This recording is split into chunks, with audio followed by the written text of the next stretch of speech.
നമ്മളെ ഇന്നലത്തെ മൊത്തം ഫ്ലോപ്പായിട്ടാണ്. എന്താണെന്ന് വെച്ചാൽ നമ്മൾ എയർ ബാഗിലൊക്കെ നിറച്ച് സെറ്റ് ചെയ്തില്ലേ, അതൊക്കെ വീണ്ടും അഴിച്ചു. എന്താണെന്ന് വെച്ചാൽ അത് ഇവർക്ക് കിഡ്സിന് വേറെ വേറെ സെപ്പറേറ്റ് 7 kg ക്യാബിൻ ബാഗ് ഉണ്ടല്ലോ. അപ്പോൾ അതിൽ അവരുടെ സാധനങ്ങൾ അവർ തന്നെ ക്യാരി ചെയ്യാമെന്ന് പറഞ്ഞു. അപ്പോൾ പിന്നെ ഞാൻ വിചാരിച്ചു ശരി അങ്ങനെ ആയിക്കോട്ടെ, അപ്പോൾ പിന്നെ നമുക്ക് ടെൻഷൻ ഫ്രീ ആയല്ലോ. അപ്പോൾ ഞാനൊരു റീലിൽ കണ്ടു. എന്താ വെച്ചാൽ നമുക്ക് സാധാരണ നോർമലി ഇങ്ങനെ വെക്കണേക്കാളും സ്പേഷ്യസ് ആയിട്ട് നമുക്ക് നേരെ ഇങ്ങനെ കുത്തനെ വെച്ച് കഴിഞ്ഞാൽ സെറ്റാവും. നിങ്ങൾ വന്ന് കുത്തനെ വെച്ച് കഴിഞ്ഞാൽ സെറ്റാവും കൊണ്ട് ഞാനൊരു വീഡിയോ കണ്ടു. അപ്പോൾ നമുക്ക് അതൊന്ന് ട്രൈ ചെയ്ത് നോക്കാം കേട്ടോ. അപ്പോൾ ഞാൻ വീട്ടിലിടുന്ന സംഭവങ്ങളും ഇത് ഹസ്ബൻഡിൻ്റെ വീട്ടിലിടുന്നതല്ല, മീൻസ് രണ്ടും ഉണ്ട്. അപ്പോൾ ഇതൊക്കെ നോക്കട്ടെ കേട്ടോ എങ്ങനെയുണ്ടെന്ന്. ഇങ്ങനെ വെച്ചിട്ട് നമുക്ക് നോക്കാം. ആദ്യം സക്സസ് ആണെങ്കിൽ ഇങ്ങനെ തന്നെ വെക്കാം. എനിക്ക് തോന്നുന്നു കുറച്ചും കൂടി അധികം ഇത് കൊള്ളും തോന്നുന്നു കേട്ടോ. കേട്ടോ സ്പേസ് സേവ് ചെയ്യാൻ പറ്റും തോന്നുന്നു. ജീൻസ് ചെറിയ ചെറിയ സാധനങ്ങൾ ആദ്യം വെക്കാം. എനിക്കിപ്പോൾ എൻ്റെ ആയാലും മിക്സായിട്ട് ഇപ്പോൾ ഞാൻ വെക്കുന്നുണ്ട്. ഇപ്പം എൻ്റെ ഞാൻ ഇപ്പത്തെ വയ്ക്കാം. ഓക്കെ, എന്നിട്ട് കൊള്ളും തോന്നുന്നു. ഓക്കെയാണ്. ഇനി വീട്ടിലിടുന്ന കുറച്ച് സാധനങ്ങളൊക്കെ വെച്ച് നോക്കാം കേട്ടോ. ഇപ്പോൾ ഇതൊക്കെ ചെറിയ സാധനങ്ങളാണ്, ബർമൂഡാസും അങ്ങനത്തെയൊക്കെ ആകുമ്പോൾ നമുക്ക് ഒതുക്കി വെക്കാൻ പറ്റും. പിന്നെ ഇപ്പോൾ ഇത് ഒരു ടീഷർട്ട് വീട്ടിലിടുന്നതാണ്. ഇത് മോളുടെ ഇതിവിടെ ഇതും വീട്ടിലിടുന്നതാണ്. പിന്നെ ഇത് വീട്ടിലിടുന്നതാണ്. നല്ല സ്പേസ് കിട്ടിയെന്ന് തോന്നുന്നു. നോക്കട്ടെ, ലാസ്റ്റ് നമുക്ക് അടച്ചിട്ട് ഒന്നും കൂടി നോക്കാം. ഇനി നമുക്ക് എൻ്റെ കുറച്ച് ഇതുകളൊക്കെ ഉണ്ട്. ഒരു പാവാടയുണ്ട്. ഈ പാവാട ഞാൻ കാണിച്ചിട്ടില്ല എന്ന് തോന്നുന്നു കേട്ടോ. ഫോമിൻ്റെ ഒരു സ്കേർട്ട് വാങ്ങിച്ചിട്ടുണ്ടായിരുന്നു. അത് കൊണ്ടുപോകണ്ടേ. അത് നമുക്കിവിടെ വയ്ക്കാം. ഇതൊന്നും പിന്നെ അങ്ങനെ ചുളിയില്ല കേട്ടോ ഈ ഒരു സാധനം. നമുക്കിവിടെ വയ്ക്കാം. ഓക്കെ, അത് പിടിച്ചോട്ടോ, അതിലങ്ങ് വീഴും. പിന്നെ അതിൻ്റെ ടോപ്പ്.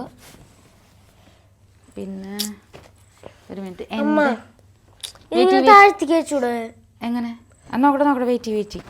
ഇതാദ്യം ടെസ്റ്റ് ചെയ്യാനാണ്. ഒന്ന് വെച്ച് നോക്കിയിട്ട് നമുക്ക് പിന്നെ ഓരോരുത്തർ അറേഞ്ച് ആയിട്ട് വേണമെങ്കിൽ വെക്കുകയും ചെയ്യും. ഇതൊക്കെ ഷർട്ടുകളാണ് കേട്ടോ. ഞാൻ അയൺ ചെയ്യണില്ല, അപ്പോൾ ഞാൻ അവിടെ ചെന്നിട്ട് അയൺ ചെയ്യണുള്ളൂ എന്തായാലും.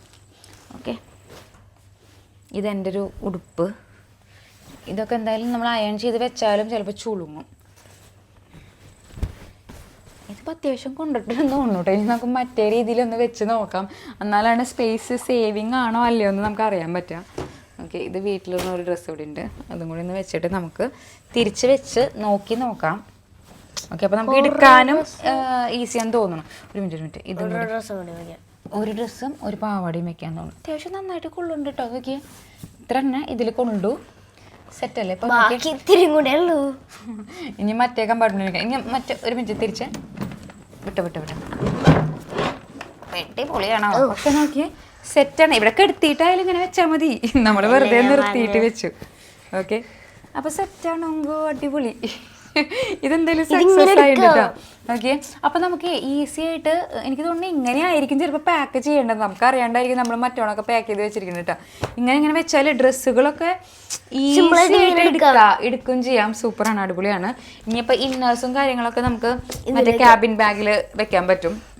അപ്പോൾ അത് നമുക്ക് എപ്പോഴും എടുക്കേണ്ട സാധനങ്ങളല്ലേ. ഇപ്പോൾ അത്യാവശ്യം നമുക്ക് അപ്പോൾ ഞാനത് എന്തായാലും വേറെ ബാഗിലായിട്ട് വെക്കുള്ളൂ. അപ്പോൾ എൻ്റെ ഈ ഒരു ബാഗിലായിട്ട് ഞാൻ വെക്കാമെന്ന് വിചാരിച്ചു. ഇതില് നോർമൽ പോലെ വെച്ചോക്കാം. ഇതിൽ വേണ്ട. ഇനി ഞാനിതിപ്പോൾ സെറ്റാണ്. എനിക്ക് ഭയങ്കര സന്തോഷമായി, ഇഷ്ടമായി. ഇനി ഞാനിപ്പോൾ അത് നോക്കുന്നില്ല കേട്ടോ. കുറച്ചും കൂടി സാധനങ്ങളുണ്ട്. വേണമെങ്കിൽ അല്ലെങ്കിൽ ഹസ്ബൻഡ് മാത്രം ഇവിടെ വെച്ചിട്ട് എൻ്റെ ഇപ്പുറത്ത് വയ്ക്കുക, അങ്ങനെ എന്തെങ്കിലും ചെയ്യാം. സെറ്റാണ്. അച്ഛൻ്റെ മാത്രം വെച്ചത് കൊള്ളില്ല. അല്ലെങ്കിൽ എൻ്റെ മാത്രം വയ്ക്കാം, അതായിരിക്കും നല്ലതെന്ന് തോന്നുന്നു. അല്ലെങ്കിൽ എനിക്ക് നല്ല ഇഷ്ടപ്പെട്ടു കേട്ടോ. നോക്കിയേ, എന്ത് രസമായിട്ട് ഇരിക്കണേ. കാണിച്ചു തരാൻ തോന്നുന്നു. ഒരു മിനിറ്റ് മാറി. വീഴില്ല, സെറ്റാണ് കേട്ടോ. ഒരു കുഴപ്പമില്ല, സെറ്റാണ്. ഈ ഒരു മെത്തേഡ് എന്തായാലും ട്രൈ ചെയ്തു. ഇനി ഞാൻ മറ്റോണം വേണമെങ്കിൽ നോക്കാം. എന്താ വെച്ചാൽ ഇത് ഞാൻ ഒന്നുകൂടി അറേഞ്ച് ചെയ്ത് വെക്കും. പക്ഷേ എനിക്ക് തോന്നുന്നു ഇത് തന്നെയാണ് കംഫർട്ടബിൾ. ഏറ്റവും സൂപ്പർ മെത്തേഡ് ഇത് തന്നെയാണ് കേട്ടോ. അപ്പോൾ നിങ്ങൾ ഇത് ചെയ്യാം. പിന്നെ നമുക്കൊരു ടിപ്പ് പറഞ്ഞുതരാം. ഈ ഒരു സാധനമില്ലേ, ട്രോളിയിൽ സെലോ ടേപ്പ് ഒട്ടിക്കുന്ന ഒരു വീഡിയോ ഉണ്ട്. അത് നമുക്ക് ഒരു ഷോർട്സ് ആയിട്ട് ചെയ്യാം കേട്ടോ. അത് നല്ലതാണ്. കണ്ടോ, ഇപ്പം തന്നെ ഇതുമ്മ കണ്ടോ മുടി കണ്ടോ ഇവിടെ വെച്ചിട്ട്. ഇതുമ്മയുണ്ട് 2 ട്രോളിയുമ്മ മുടി ഉണ്ട് കേട്ടോ. കണ്ടോ, അപ്പോൾ അതൊക്കെ ഇല്ലാതിരിക്കാൻ വേണ്ടിയിട്ട് 2 ട്രോളിയിലില്ല കേട്ടോ, സോറി, 2 വീലിലും മുടിയുണ്ട്. ഇപ്പോഴും ഉണ്ട് മുടി അത് പൊട്ടിപ്പോന്നു അപ്പോൾ അത് നമുക്കത് ഒന്ന് ഹാൻഡ് സാനിറ്റൈസർ അടിച്ചിട്ട് ഒന്ന് ക്ലീൻ ചെയ്തിട്ട് അത് ഒട്ടിക്കാം അടുത്തത്. അപ്പോൾ ഇത് ഏകദേശം സെറ്റായിട്ടുണ്ട്. ഇനി ഞാൻ ബാഗ് പാക്കിംഗ് ഒന്നും കാണിക്കുന്നില്ല. ഇനി നമുക്ക് വേണ്ട കോസ്മെറ്റിക്സ് അതുപോലെ തന്നെ എന്തൊക്കെയാണ് നമുക്ക് മെയിനായിട്ടും കൊണ്ടുവരേണ്ട ഫേസ് വാഷ് അങ്ങനത്തെ അത് ഞാൻ ലാസ്റ്റ് വീഡിയോയിൽ കാണിച്ചു എന്ന് തോന്നുന്നു. പിന്നെ നമുക്ക് മെയിനായിട്ടും എന്താ പറയുക ബോഡി ക്രീം, ലിപ് ബാം അതൊക്കെയാണ് മെയിനായിട്ട് അവർ കൊണ്ടുവരാൻ പറഞ്ഞിരിക്കുന്നത്. എന്താ വെച്ചാൽ അവിടെ അത്യാവശ്യം പിന്നെ സൺസ്ക്രീൻ ഒരു ബോഡി 2 കൊണ്ടുപോകണമെന്ന് വിചാരിച്ചിട്ടുണ്ട്. അത്യാവശ്യം 5 days അല്ലേ, അപ്പോൾ ബോഡിയിലും ഒക്കെ പറ്റാൻ വേണ്ടിയിട്ട് സൺസ്ക്രീനും അത് ഞാൻ എന്തായാലും വേറെ വീഡിയോ ആയിട്ട് ചെയ്യാം കേട്ടോ. ഓക്കെ, അപ്പോൾ ഇതെന്തായാലും സക്സസ് ആയി. ഓക്കെ ആണിത്, എല്ലാം സെറ്റാണ്. Okay, bye. ഇനി അടുത്ത വീഡിയോയിൽ കാണാം. അപ്പോൾ സബ്സ്ക്രൈബ് ചെയ്യാത്തവരാണെങ്കിൽ സബ്സ്ക്രൈബ് ചെയ്യുക. തായ്ലാൻഡിലത്തെ ഫുള്ള് വിശേഷങ്ങൾ നമ്മൾ ഷെയർ ചെയ്യുന്നതാണ് കേട്ടോ. ബൈ.